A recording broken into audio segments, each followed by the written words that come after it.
তারা আমাকে ওয়াশিংটন রাজ্যের সবচেয়ে জঘন্য করা নিরাপত্তা বেষ্টিত কারাগারে পাঠায়। আমি এক ব্যক্তিকে লক্ষ্য করতাম, সে সবসময় আমাকে দেখত। তাকে শ্বেতাঙ্গ ব্যক্তি বলে মনে হচ্ছিল। তার লম্বা গোঁফ ছিল। সে উঠে দাঁড়ালো আর সরাসরি আমার দিকে হাঁটতে লাগলো। মনে মনে বললাম, ঠিক আছে, শুরু করা যাক। অবশেষে আমি ঘুরে দাঁড়ালাম আর লোকটি বলল, ও না, আসসালামু আলাইকুম। আমি বললাম, কি? সে বলল, দেখুন ভাই, আপনাকে যদি জুমার আমন্ত্রণ জানাই কেমন হবে?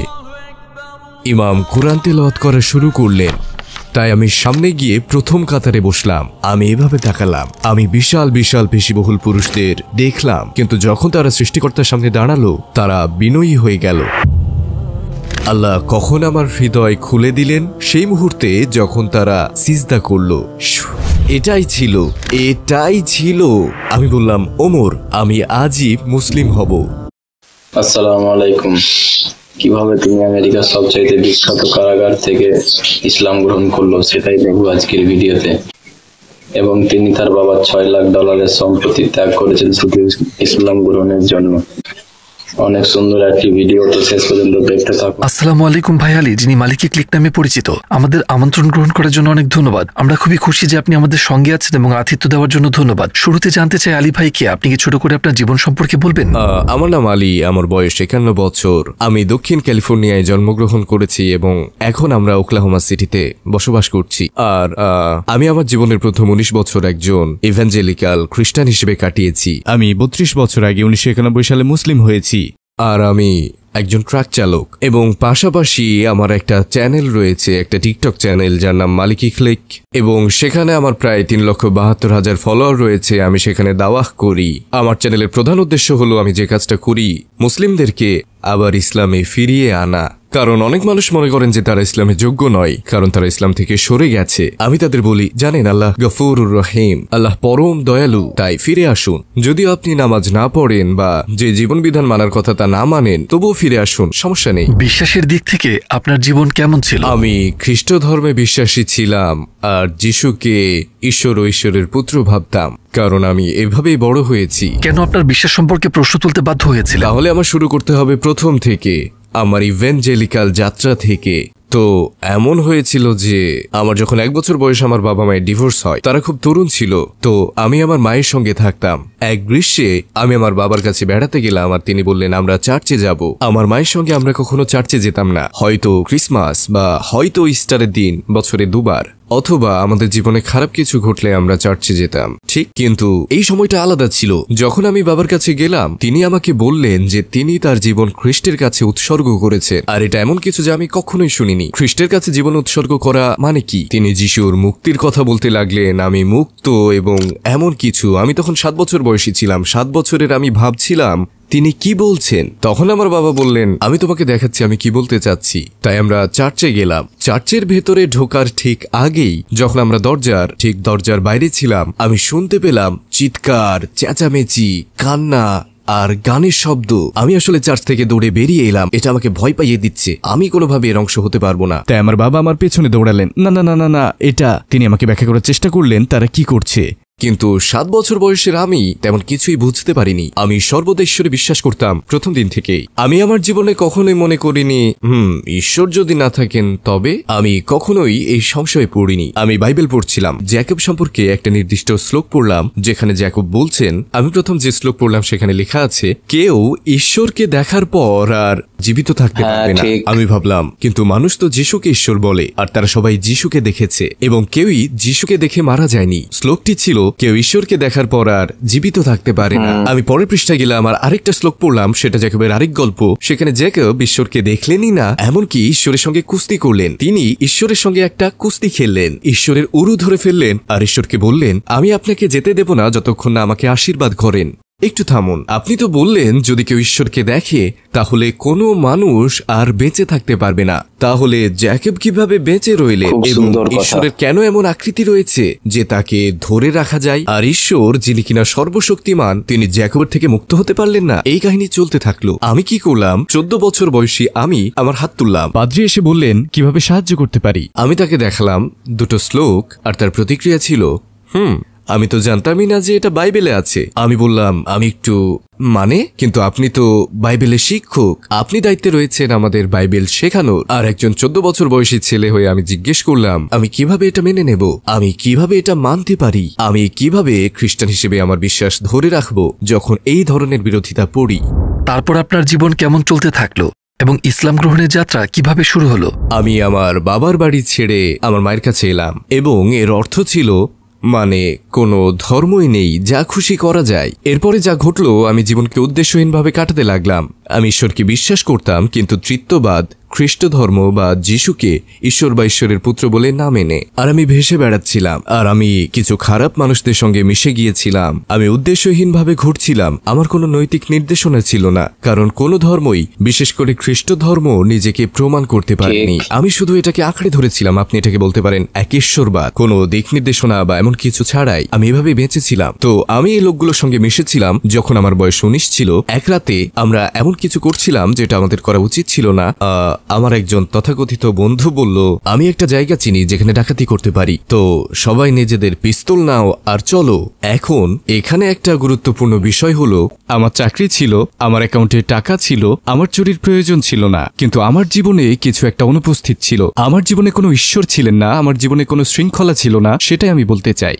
আর আমি এটা করেছি। কেউ যদি আমাকে জিজ্ঞেস করে কেন তুমি ডাকাতি করলে, এই সশস্ত্র ডাকাতি, আমি বলবো উত্তেজনার জন্য। কারণ আমি শূন্য ছিলাম, আমার ভিতরে কিছুই ছিল না, আমাকে বলার মতো কেউ ছিল না, কোনো পরিণতিও ছিল না, কোনো বিশ্বাস ছিল না, আমি কোনো রকম ভাবে টিকে ছিলাম। তো আমরা ডাকাতিটি করেছিলাম, আর 24 ঘন্টার মধ্যেই আমরা গ্রেফতার হলাম। এর আগে কখনো গ্রেফতার হওয়া বা একদিনও কারাগারে কাটানোর অভিজ্ঞতা ছিল না আমার। টুয়ার্ডস ইটারনিটি পরিবারের আপনার সাহায্য প্রয়োজন। আমরা একটা দাতব্য সংস্থা যারা পৃথিবী জুড়ে 10টি ভাষায় ইসলামের বার্তা পৌঁছে দিতে বদ্ধপরিকর। আপনার সহায়তায় আপনি মানুষকে ইসলামের পথে আসতে, হারাম ত্যাগ করতে, সালাত আদায় করতে, হিজাব পড়তে, কোরআন শেখা সহ নানা রকম সাহায্য করতে পারেন এবং এই সব নেক কাজের অংশীদার আপনিও হবেন ইনশাআল্লাহ। টুয়ার্ডস ইটারনিটিতে ডোনেট করুন এবং এই সুবর্ণ সুযোগ হারাবেন না। আমার কাছে কোনো পিস্তল বা বন্দুক ছিল না, আমি কাউকে জিম্মি করিনি বা কারো দিকে বন্দুক তাক করিনি। আমি যেটা করেছিলাম সেটা হলো, আমি শুধু কম্পিউটার, অলংকার আর টাকা গাড়িতে তুলেছিলাম। আইনজীবী আমার কাছে এসে বললেন, আপনি 8 থেকে 10 বছরের সাজা পেতে যাচ্ছেন।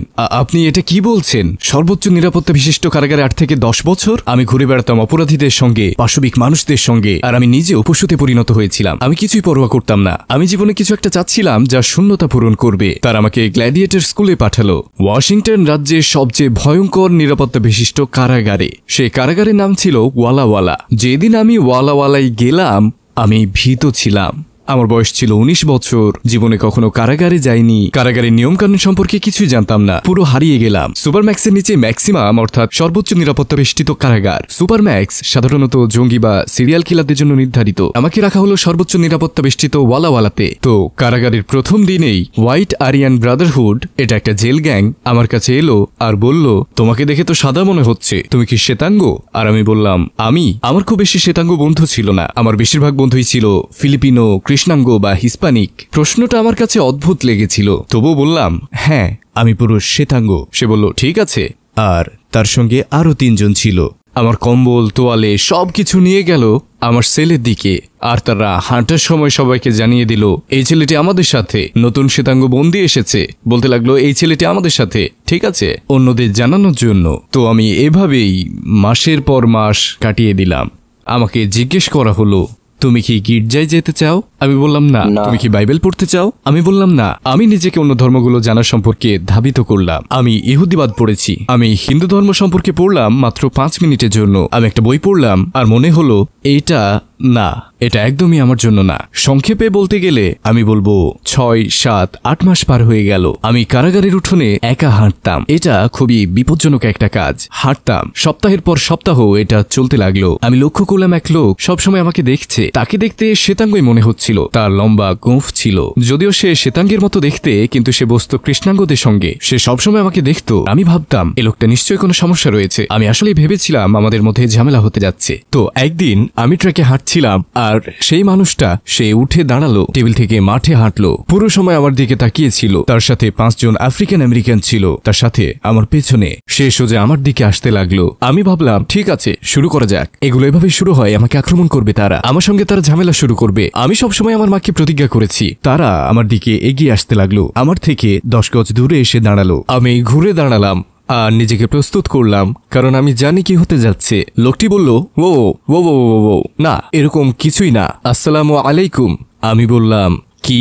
সে পেছনে তাকালো আর বুঝতে পারলো এই পরিস্থিতি খুব একটা ভালো দেখাচ্ছে না। তার পেছনে লোকজন ছিল, শক্তিশালী পুরুষরা, আর সবাই মিলে এক ব্যক্তির দিকে এগিয়ে আসছিল। তিনি বললেন, আমি শুধু আপনার সঙ্গে একটু কথা বলতে চাই। আমি বললাম, আপনি যদি একা থাকেন তবে ঠিক আছে। তিনি বললেন, দুঃখিত, এটা ভুল রকম দেখাচ্ছে, আমরা আপনার কাছে ভুলভাবে এসেছি, আমরা দুঃখিত, আমাদের ভুল ছিল। তো আমরা একসঙ্গে পথ ধরে হাঁটতে লাগলাম আর জানলাম তার নাম ওমর আর সে তুরস্ক থেকে এসেছে। আমি ভাবলাম ঠিক আছে, প্রথম তুর্কি ব্যক্তি যার সঙ্গে আমি পরিচিত হলাম। তিনি বললেন, আপনি ইসলাম সম্পর্কে কি জানেন? আমার একদমই কোনো ধারণা ছিল না এই শব্দটার মানে কি। আমি তাকে বললাম, ইসলাম এটাকে ইংরেজিতে কি বলে? তিনি বললেন, ইসলাম একটা ধর্ম। আমি বললাম, ও, আমি এটা জানতাম না। তিনি আমাকে দাওয়াত দিলেন, বুঝিয়ে বললেন ইসলাম কি, আর আমরা দীর্ঘক্ষণ কথা বললাম। আর একদিন তিনি একটা বই আনলেন যেটা একটা তোয়ালেতে মোড়ানো ছিল। তিনি বললেন, তিনি কিছুটা কঠোরভাবে বললেন, শোনেন, আমি আপনাকে একটা বই দেব, কিন্তু এটাকে অবশ্যই পরিষ্কার রাখতে হবে আর অসম্মান করা যাবে না, এটাকে মাটিতে ফেলা যাবে না, ঠিক আছে? আপনি কি কথা দিচ্ছেন? আমি আপনাকে একটা বই দেব। আমি বললাম, অবশ্যই ওমর, কিন্তু কি বই? তিনি বইটা খুললেন, এটা একটা নীল কোরআন ছিল, সোনালী হরফে লেখা। আর তিনি বললেন, এটা আমার পক্ষ থেকে আপনার জন্য উপহার, এখন থেকে এটা আপনার কোরআন। আমি মুড়িয়ে নিলাম আর বললাম, ধন্যবাদ ওমর, আপনাকে অনেক ধন্যবাদ। আমি আমার সেলে ফিরে এলাম আর বইটা খুললাম। সবার আগে আমি যেটা করলাম, আমি সূচিপত্র দেখলাম।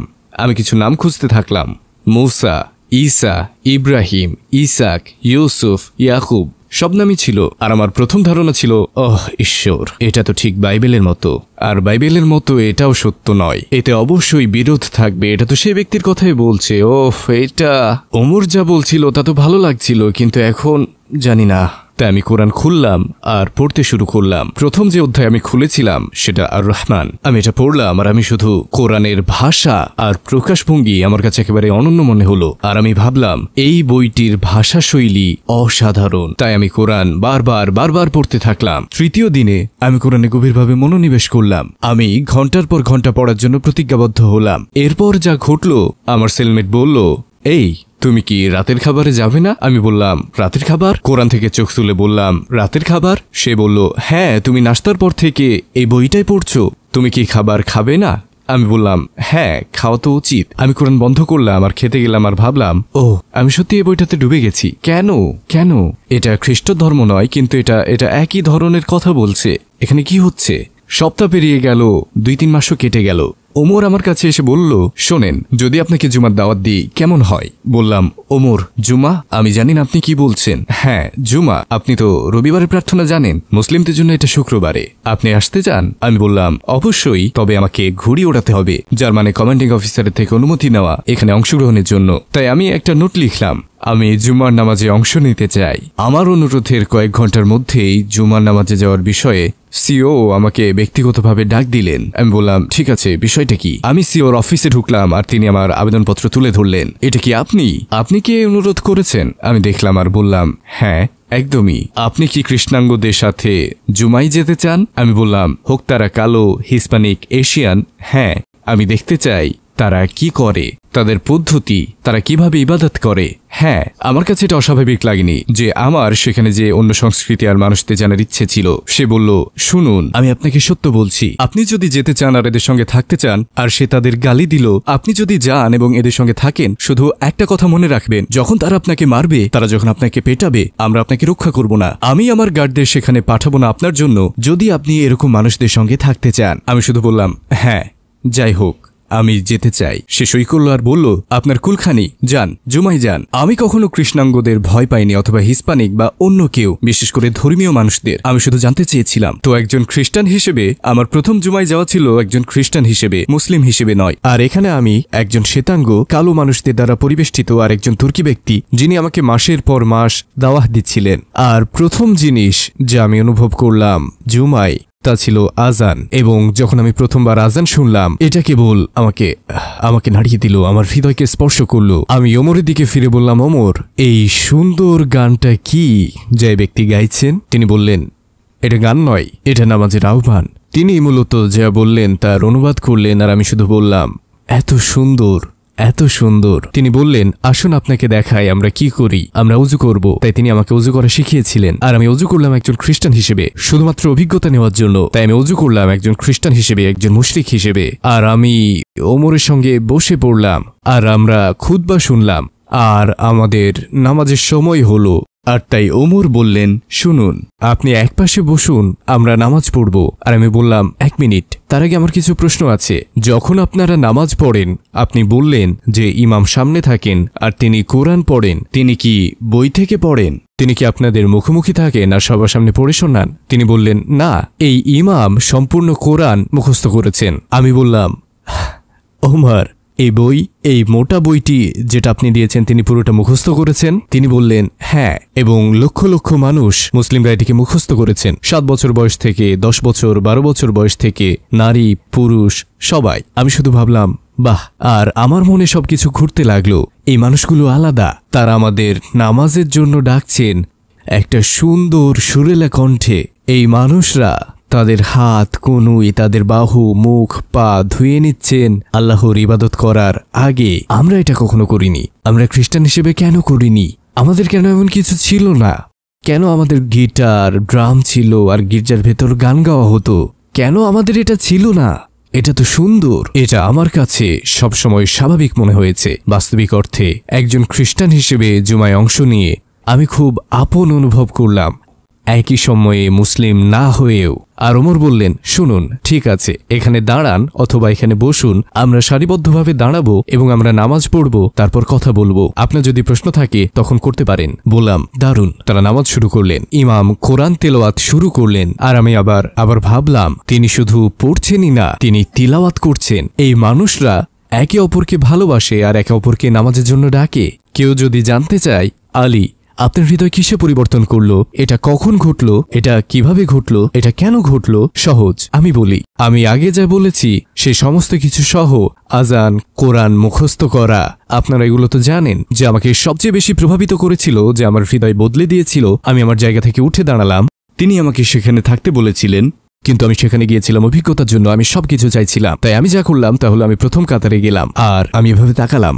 আমি নামাজের প্রথম কাতারের দিকে তাকালাম, কারণ আমি দেখতে যাচ্ছিলাম এটা আসল কিনা। এই মানুষদের জন্য এটা কি সত্য? তারা যখন ইবাদত করে কেমন লাগে? আর আমি দেখলাম পেশিবহুল পুরুষ, বিশাল দেহী মানুষ, কিন্তু যখন তারা তাদের সৃষ্টিকর্তার সামনে তারা বিনয়ী হয়ে গেল আর তাদের সেই কঠোরতা হারিয়ে গেল। তাদের চোখ নিচু ছিল, তারা সৃষ্টিকর্তার সামনে বিনয়ের সাথে ছিল। আর আমি শুধু এভাবে দাঁড়িয়েছিলাম, এইভাবে, আর তাদের দিকে তাকিয়ে বললাম, বাহ। কিন্তু আবারও, যদি কেউ সেই মুহূর্ত জানতে চায় কখন আল্লাহ আমার হৃদয় খুলে দিলেন, তা তখন যখন তারা সিজদা করলো। যখন তারা সিজদা করলো এবং আমি তাদের দেখলাম যখন আজান দিল, নিজেদের পরিচ্ছন্ন করলো, পবিত্র কোরআন তিলাওয়াত করলো, বিনয়ী হলো, আর তারপর তাদের মুখ মাটিতে রাখলো। ওটাই সেই মুহূর্ত যখন আমি ভাবলাম, এই মানুষরা সাধারণ নয়। এবং আমি আমার জীবনে কখনো আসলে আল্লাহর ইবাদত দেখিনি আজকের আগে এই মুহূর্ত পর্যন্ত। আর তারা সবকিছু করেছে যেমন আমি বললাম, আজান, ওযু, তেলাওয়াত, আর তারপর তারা ইবাদত করছে। এটাই আমি বললাম, ওমর, আমাকে আজই মুসলিম হতে হবে। এবং আপনাকে শুধু আমি জানি না অন্য কোনো শ্বেতাঙ্গ মুসলিম আছে কিনা এই পৃথিবীতে, কিন্তু আজ আপনি আমার জন্য একটা ব্যতিক্রম করবেন। আমি এখান থেকে যাচ্ছি না যদি না আপনি আমাকে শেখান কিভাবে মুসলিম হতে হয়। আমি আজই মুসলিম হব। আমি জানতাম না যে পৃথিবীতে অন্য কোনো শ্বেতাঙ্গ মুসলিম আছে কিনা। আমি ভেবেছিলাম এটা শুধু, জানেন তো, কারণ আমি যা দেখেছিলাম কৃষ্ণাঙ্গ আর একজন তুর্কি, ইসলাম সম্পর্কে কিছুই জানতাম না। এবং তিনি নিজেই মাথা নিচু করলেন আর কাঁদতে লাগলেন, ওমর, এবং তিনি বললেন, সুবহানাল্লাহ, সুবহানাল্লাহ, অবশ্যই আপনি মুসলিম হতে পারেন। আর সেই দিন জুমায় 1991 সালে আমি বললাম, আশহাদু আল্লা ইলাহা ইল্লাল্লাহ ওয়াহদাহু লা শারীকা লাহ ওয়া আশহাদু আন্না মুহাম্মাদান আবদুহু ওয়া রাসূলুহু। আর আমি একজন মুসলিম হলাম। আপনি শাহাদা গ্রহণের সময় কেমন অনুভব করেছিলেন? আপনি কি আমাদের সেই মুহূর্তে নিয়ে যেতে পারেন? এটা ছিল অবিশ্বাস্য। এটা শুধু ভ্রাতৃত্বই ছিল না, এটা এমন ছিল যেন আমার জীবনে প্রথমবারের মতো আমি আল্লাহর সঙ্গে ছিলাম, যেন সত্যি আল্লাহর সঙ্গে, যেন সত্যি আল্লাহর উপস্থিতিতে, সত্যি এমন কিছুর অংশ যা বাস্তব, যে আল্লাহর ইবাদত করছিল। ঠিক এই মুহূর্তেই এটাই ছিল আমার জন্মের কারণ, এটাই হলো আমার জীবিত থাকার কারণ, একজন মুসলিম হওয়ার জন্য। আপনি কিভাবে আপনার বাবা মাকে এটি সম্পর্কে বললেন যে আপনি ইসলাম গ্রহণ করেছেন? তাদের প্রতিক্রিয়া কেমন ছিল? এটা ভালো ছিল না। আমি আমার বাবাকে ফোন করলাম, যেমনটা কারাগারে আমি সবসময় করতাম, এবং আমি তাকে বললাম যে আমি মুসলিম হয়েছি। আর একটা কথা, আমার বাবা তিনি খুবই গোড়া খ্রিস্টান আর অত্যন্ত কঠোর। তিনি বললেন, তুমি কি করেছো? আর আমি বললাম, আমি মুসলিম হয়েছি। তুমি কি চাঁদের দেবতার উপাসনা করছো? না, আমি কোনো চাঁদের দেবতা বা চাঁদের উপাসনা করছি না। আমি এক আল্লাহর উপাসনা করি, যিনি ঈসার আল্লাহ, মুসা ও ইব্রাহিমের আল্লাহ। আর তিনি বললেন, না, তুমি তুমি তুমি এটা করো না। শোনো, তুমি এই ইসলাম। আর তিনি একটা অশোভন শব্দ বললেন, আর তিনি আমাকে একটা চূড়ান্ত সিদ্ধান্ত জানালেন। তিনি বললেন, দেখো, তোমার 6 অঙ্কের আয়, তোমার 6 অঙ্কের উত্তরাধিকার সব চলে যাবে। যা কিছু তুমি আমার পর পেতে যাচ্ছ সব যাবে। আমার পরিবার পেট্রোলিয়াম শিল্পে রয়েছে, তাই অনেক সচ্ছল ছিলাম। আমি বললাম, আপনি আমাকে ত্যাগ করবেন? তিনি বললেন, আজকের পর তুমি যদি এই ইসলাম ধর্মে অবিচল থাকো, তবে তুমি আমার কাছে মৃত, তোমার সব উত্তরাধিকার শেষ। তিনি বললেন, বেটা, আমাকে পরীক্ষা করো না। আমি কাল আমার আইনজীবীর কাছে যাব আর তাকে উইল পরিবর্তন করতে বলবো, আর তুমি পুরোপুরি নিঃস্ব হয়ে যাবে। তোমার কোনো ইনকাম থাকবে না, আমার কাছ থেকে কিছুই পাবে না। তুমি আমার কাছে মৃত, তোমার ভাই বোনদের কাছেও মৃত, সব শেষ। তাই তুমি যা বলবে তা খুব সাবধানে বলো। এখন তুমি কি ইসলাম ছাড়বে নাকি এই ভুয়া ধর্মে থেকে যাবে?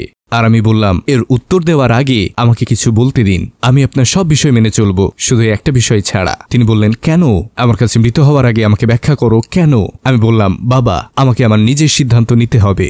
6 অঙ্কের উত্তরাধিকারের চেয়েও আরো বেশি কিছু আছে, সম্পত্তির চেয়েও বেশি কিছু আছে, এই জীবনের পরেও আরো কিছু আছে। আর আমি এই জীবন নিয়ে মোটেও চিন্তিত নই। তাই যখন মুক্তির কথা আসে, আপনি আপনার টাকা রাখতে পারেন, আমার ভাই বোনদের দিয়ে দিন, দান করে দিন, আমি পরোয়া করি না। আমি সিদ্ধান্ত নিয়েছি আমাকে অবশ্যই মুসলিম হতে হবে এবং মুসলিমই থাকতে হবে। আর আজ আমি এখানে 32 বছর পরেও একজন মুসলিম, আলহামদুলিল্লাহ। তো তারপর আমি মুসলিম হওয়ার এবং মুসলিম থাকার সিদ্ধান্তে অটল ছিলাম, এবং প্রায় 2 সপ্তাহ পর ডাকযোগে আমি একটা চিঠি পেলাম। তিনি ঠিক সেটাই করেছিলেন। তিনি তার আইনজীবীর কাছে গিয়েছিলেন।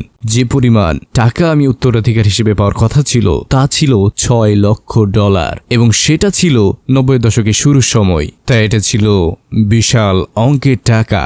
তো আমি কেন এর উপর মূল্য নির্ধারণ করব? আমি পরোয়া করতাম না যদি এটা 600 মিলিয়নও হতো। দেখুন, আপনি আর আমি, আমরা কবরে শায়িত হব এবং আমরা আল্লাহ সুবহানাহু ওয়া তাআলার সামনে থাকব, যিনি এক, যিনি অনিবার্য, এবং আমাদেরকে জীবনে আমরা যা করেছি তার ব্যাপারে প্রশ্ন করা হবে। আর আপনার মা, ভাই এবং বোনদের ব্যাপারে কি হলো? তো আমার মা বুঝতে পারেননি, কিন্তু তিনি সহানুভূতিশীল ছিলেন। যখন আমার পুরো পরিবার আমাকে ত্যাগ করলো, এবং তারা আমাকে 15 বছর ধরে ত্যাগ করেছিল, 15 বছর আমার মা ছাড়া কেউ আমার সঙ্গে কথা বলেনি। কারাগার থেকে বের হওয়ার কয়েক মাস পর আমি আসলে আমার মায়ের সঙ্গে থাকতাম। তাই যখন আমি কারাগার থেকে বের হলাম, আমি প্রথমবারের মতো মসজিদে গেলাম, একটা সত্যিকারের মসজিদে, কারাগারে নয়। তাই প্রথম যে ব্যক্তি প্রবেশ করলেন তিনি ছিলেন ইমাম। আমি তাকে আমার পরিবারের ব্যাপারে বললাম, আমি তাকে আমার উত্তরাধিকার সম্পর্কে বললাম, আমি তাকে সবকিছু বললাম। আমি যা জানতাম না তা হলো সেখানে 2 জন ভাই ছিলেন, তারা সৌদি আরবে ছিলেন, যারা আমার পেছনে ছিলেন আর পুরো গল্প শুনলেন। আর আমার জীবন ছিল শুধু, আমি একজন মুসলিম হিসেবে আমার অবস্থান জানতাম না, একজন শ্বেতাঙ্গ আমেরিকান মুসলিম হিসেবে। একজন শ্বেতাঙ্গ আমেরিকান মুসলিম হওয়া সেই সময়ে 9/11-এর আগের দিনগুলোতে সাধারণ ছিল না। আর এই 2 জন ভাইয়ের একজন হলেন খালিদ আর একজন হলেন আব্দুর রহমান। তারা দুজন আমার কাছে এসে বললেন, আপনি যদি আপনার জিনিসপত্র নিয়ে আসেন আমরা সম্মানিত হব, আপনি আমাদের অতিথি হতে পারেন, আপনাকে আপনার মানিব্যাগ ছুঁতে হবে না, আপনার সব খরচ আমাদের উপর থাকবে, আপনার যা কিছু প্রয়োজন তা আমরা দেখব, আমরা আপনাকে ইসলাম শেখাবো।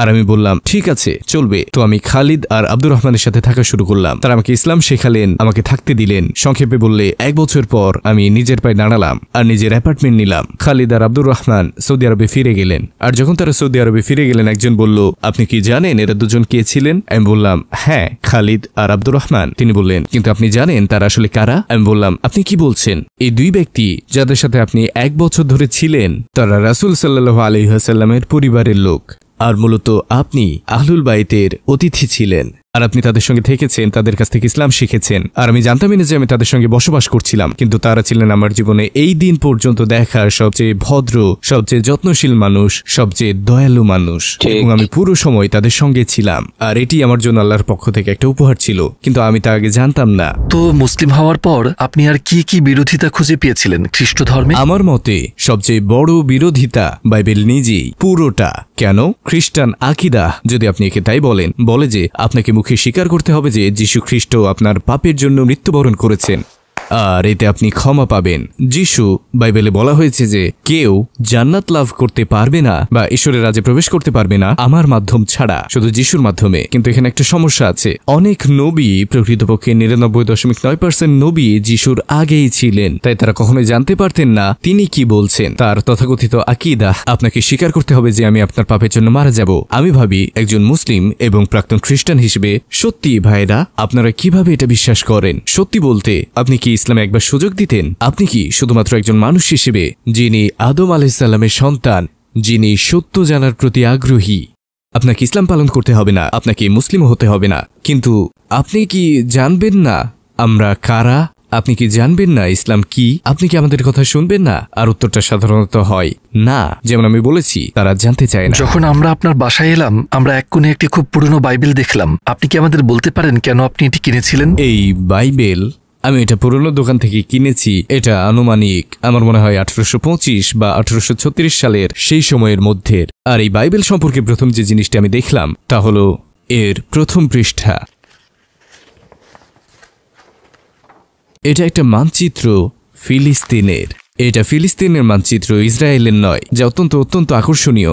আর আরও একটি আকর্ষণীয় বিষয় হলো, আমি শ্লোকগুলো দেখছিলাম, জানেন তো, আমার প্রিয় শ্লোকগুলোর একটি হলো ম্যাথিউ 7, 21 থেকে 23 নম্বর শ্লোক। আর কিছু শ্লোক হারিয়ে গেছে, সেগুলা সেখানে নেই। আমি খুঁজেছি, কিন্তু সেগুলো সেখানে নেই। এই আয়াতগুলো কি বিষয়ে? এই শ্লোকটি ম্যাথিউ 7:21 সম্পর্কে। অনেকেই সেদিন আমাকে বলবে এটা যিশু বলেছেন, আর এটা খ্রিস্ট ধর্ম সম্পর্কে আরেকটি গুরুত্বপূর্ণ বিষয়, এটা যিশু নিজেই বলছেন। অনেকেই সেদিন আমাকে বলবে প্রভু প্রভু, তাকে ঈশ্বর বলে ডাকবে। যিশু বলছেন, প্রভু প্রভু, আমরা আপনার নামে প্রার্থনা করতাম, যিশুর নামে আমরা আপনার নামে অলৌকিক কাজ করতাম, এবং আমরা আপনার নামে দানব তাড়াতাম।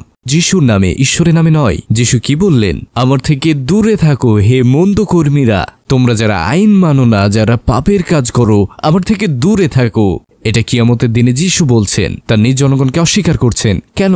কারণ তারা ঈশ্বরের ইবাদত করেনি, তারা সবকিছুই করেছে যিশুর নামে। খ্রিস্টানদের এই বিষয়ে একটা উত্তর আছে, আর খ্রিস্টানরা বলে, কিন্তু এক মিনিট, এটা মিথ্যা নবীদের সম্পর্কে বলা হয়েছে। আপনি কি পলকে বোঝাতে চাইছেন যিনি খ্রিস্ট ধর্ম সৃষ্টি করেছিলেন? আপনি কি পলকেই বোঝাচ্ছেন যখন আপনি মিথ্যা খ্রিস্টানদের কথা বলছেন? কিন্তু আকর্ষণীয় বিষয় হলো, যিশু বলছেন তোমরা আইন ভঙ্গকারী। কিন্তু যদি আপনি যিশুর নামে প্রার্থনা করেন, এবং আপনি যিশুর নামে অলৌকিক কাজ করেন, এবং যিশুর নামে দানব তাড়ান, আর যিশু বলছেন তোমরা আইন মানো না, তোমরা আমার আইন ভেঙেছ, তোমরা কিভাবে আমাকে ঈশ্বর বলছো? তোমরা কেন আমার নামে প্রার্থনা করছো? এখানে কোনো শরিক নেই। শোনো হে ইসরায়েল, তোমাদের ঈশ্বর এক, তিনের ভেতর এক নয়, একের ভিতর তিন নয়, না পিতা, না পুত্র, না পবিত্র আত্মা। কেন খ্রিস্ট ধর্ম হতে হবে এত রহস্যময় এবং বিভ্রান্তিকর? ইহুদিরা বলে, শোনো হে ইসরায়েল, তোমাদের ঈশ্বর এক। মুসলিমরা বলে লা ইলাহা ইল্লাল্লাহ। খ্রিস্টানরা বলে যিশু বলেছেন আমি হলাম আমি। কেন যিশু বাইবেলে বলেন না আমি হচ্ছি ঈশ্বর, আমার ইবাদত করো, আমি হচ্ছি এক, আমি যিশু, ইবাদত করো? এটা কখনোই ঘটেনি। কিন্তু সাক্ষাৎকারের আগে আপনাকে যেমনটা বলেছিলাম, আপনি যত এই বইটা পড়বেন তত বেশি খ্রিস্টান থাকা অসম্ভব হয়ে যাবে, এবং নিজেকে ঈসা আলাইহিস সালামের অনুসারী বলা অসম্ভব। আর আপনার বাবার সঙ্গে সম্পর্ক কেমন ছিল? তিনি 15 বছর পর কিভাবে আপনার সঙ্গে কথা বলা শুরু করলেন? আমি জানি না এখনো কথা বলি কিনা। এই প্রশ্নের উত্তর দেওয়া কঠিন যখন মানুষ আমাকে জিজ্ঞেস করে।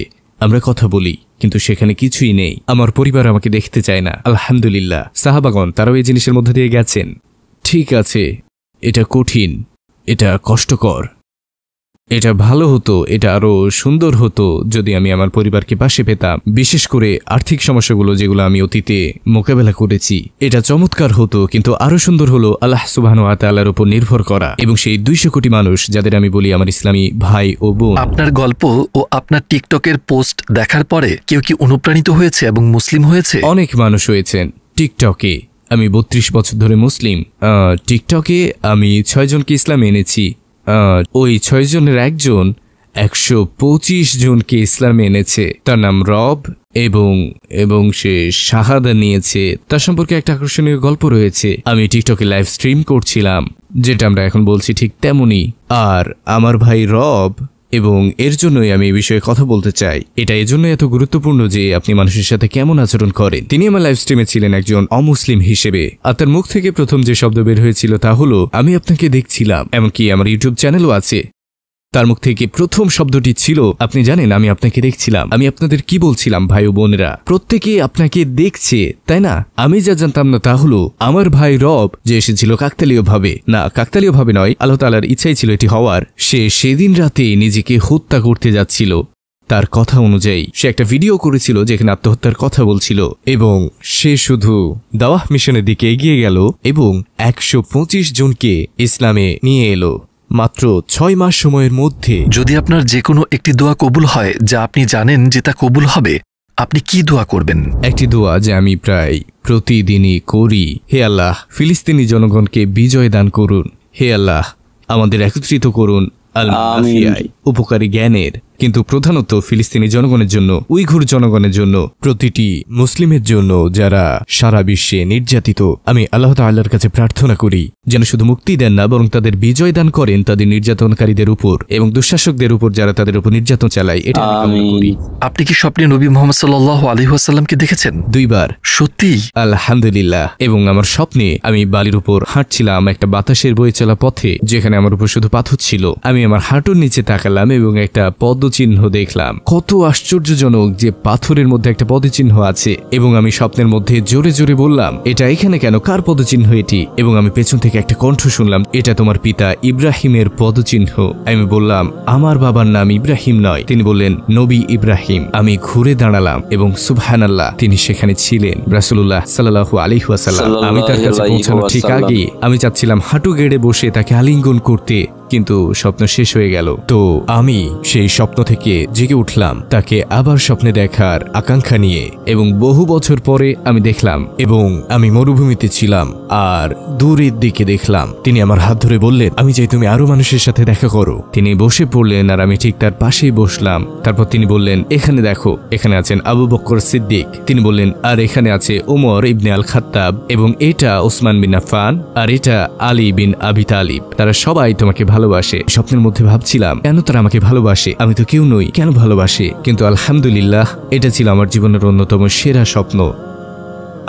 আমি আপনাকে ভালোবাসি হে রাসূলুল্লাহ, আমি আপনাকে ভালোবাসি। ভাই আলী, আপনাকে ধন্যবাদ আপনার গল্প শেয়ার করার জন্য। আমরা অনেক কিছু শিখেছি এবং আপনার দ্বারা সত্যি অনুপ্রাণিত হয়েছি। জাযাকাল্লাহ, আল্লাহ আপনাকে পুরস্কৃত করুন সকল দিনই প্রচেষ্টার জন্য। ওয়া ইয়াক আমিন। আমন্ত্রণের জন্য ধন্যবাদ, এটা সম্মানের। মাশাআল্লাহ, খুব সুন্দর একটি ভিডিও। আমেরিকা এবং ইউরোপে দলে দলে ইসলাম গ্রহণ করতে তার একটাই কারণ, সেটা হলো ইসলাম শান্তিপ্রিয় ধর্ম এবং সুন্দর ধর্ম। বললেন মুহাম্মদ সাল্লাল্লাহু আলাইহি সাল্লামকে তিনি 2 বার স্বপ্নে দেখেছেন। অনেক ভাগ্যবান একটি মানুষ, এবং তিনি তার পিতার ধন সম্পদ ছেড়ে ইসলাম গ্রহণ করলো।